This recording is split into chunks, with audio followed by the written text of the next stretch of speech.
ओम परमात्मने नमः.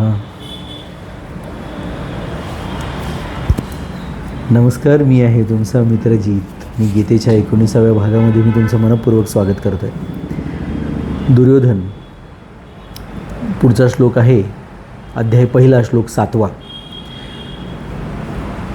अस्माकं तु विशिष्टा ये तान्निबोध द्विजोत्तमं नायका मम सैन्यस्य संज्ञार्थ तान ब्रवीमि ते. किती शब्दांचं त्याच्या रचना आहे दुर्योधनाच्या. हे दुर्योधन बोलतो. हे द्विजोत्तमा म्हणजे दोनदा जन्माला आलेल्या ब्राह्मणाला म्हणतात, किंवा ज्यांनी एकदा संस्काराने जन्म घेतला, पुन्हा एकदा आईच्या उदरातून एकदा घेतला आणि संस्कार झाल्यामुळं पुन्हा एकदा जन्म घेतला असं म्हणतात. दोनदा जन्माला आलेले तर द्विज म्हणजे दोनदा जन्माला आलेले. त्यातसुद्धा तुम्ही जे उत्तम आहात ते आमच्या पक्षामध्येही जे प्रमुख आहेत त्यांच्याकडेही आपण लक्ष द्या. आपणाला आठवण देण्यासाठी माझ्या सैन्यातील, तो कसं बोलतो बघा, मम सैन्यस्य, तिथे म्हणतो पांडुपुत्रांच्या सैन्यातील, इथं म्हणतो माझ्या सैन्यातील. त्याच्या डोक्यामध्ये न्याय आणणे हा विषयच नाही आहे, समजून घेतलं पाहिजे. माझ्या सैन्यातील जे नायक आहेत त्यांची नावे मी सांगतो. व्याख्या अशी आहे की अस्माकं तु विशिष्टा ये तान्निबोध द्विजोत्तम.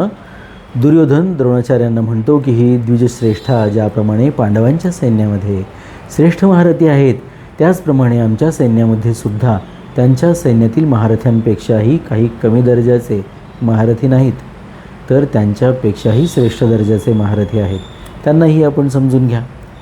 तिसऱ्या श्लोकामध्ये पश्य आणि या ठिकाणी निबोध या क्रिया देण्याचे तात्पर्य पांडवांचे सैन्य तर समोर आहे म्हणून पहा म्हणून सांगतात, परंतु ते दाखवण्यासाठी दुर्योधन पश्य या क्रियेचा प्रयोग करतो. परंतु आपले सैन्य मात्र कौरवांचे समोर नाही, अर्थात आपल्या सैन्याकडे द्रोणाचार्यांची पाठ आहे, म्हणून त्याविषयी न पाहता, पहा न म्हणता त्यांच्याकडे लक्ष देण्यासाठी दुर्योधन निबोध म्हणजे ध्यान द्यावे या क्रियेचा प्रयोग करतो.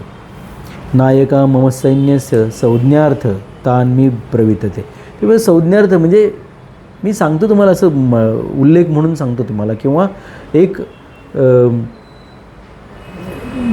सहज म्हणून मी सांगतो तुम्हाला. म्हणतो ना तुमच्याकडे काय काय आहे, तर थांबा तुम्हाला मी काही त्याची नमुन्यासाठी नावं सांगतो. म्हणजे खूप आहेत, पण संज्ञार्थ मी तुम्हाला काही नावं सांगतो, सगळी सांगणं शक्य नाही मला. ही भाषा कशी आहे बघा, तर तुम्हाला घाबरायचं कारण नाही. द्रोणाचार्य, आपल्याकडे संज्ञार्थच एवढे आहेत, म्हणजे उदाहरणासाठीच मी नावं घ्यायची तर एवढी आहेत, तर प्रत्यक्षात किती महारथी असावेत आपल्याकडे. त्यांनी शब्दांची रचना दुर्योधनाने कशी केलेली आहे आपल्याला समजून येईल. दुर्योधन म्हणतो की माझ्या सेनेसुद्धा जे विशिष्ट सेनापती सेनानायक आहेत, महारथी आहेत, मी त्यांची नावे केवळ आपणाला स्मरण करून देण्यासाठी आपली दृष्टी तिकडे वळावी यासाठी सांगत आहे. मी या श्लोकाचं भाषांतर तुम्हाला सांगतो. 7व्या.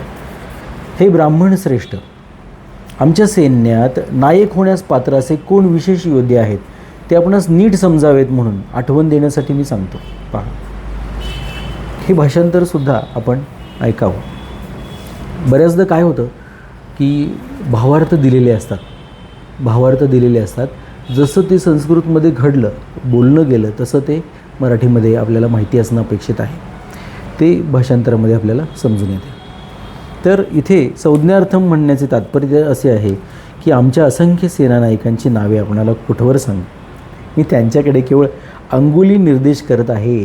पहा, उदाहरणादाखल सांगतो तुम्हाला, कारण त्या सर्वांना आपण जाणता आणि सगळ्यांची नावं घेणं मला शक्य नाही. या श्लोकात दुर्योधनाचा असा भाव प्रतीत होतो की आमचा पक्षही काही कमजोर नाही, परंतु राजनीतीनुसार शत्रुपक्ष कितीही कमजोर असला आणि आपला पक्ष कितीही बलवान असला तरीही कोणत्याही परिस्थितीत शत्रुपक्षाला कमजोर समजू नये आणि आपल्यात कोणत्याही प्रकारची उपेक्षा, उदासीनता इत्यादी भावना येऊ देऊ नये म्हणून सावधगिरीसाठी मी आपणाला त्यांच्या सैन्याविषयी बोललो. आता आपल्या सैन्याविषयी सांगतो.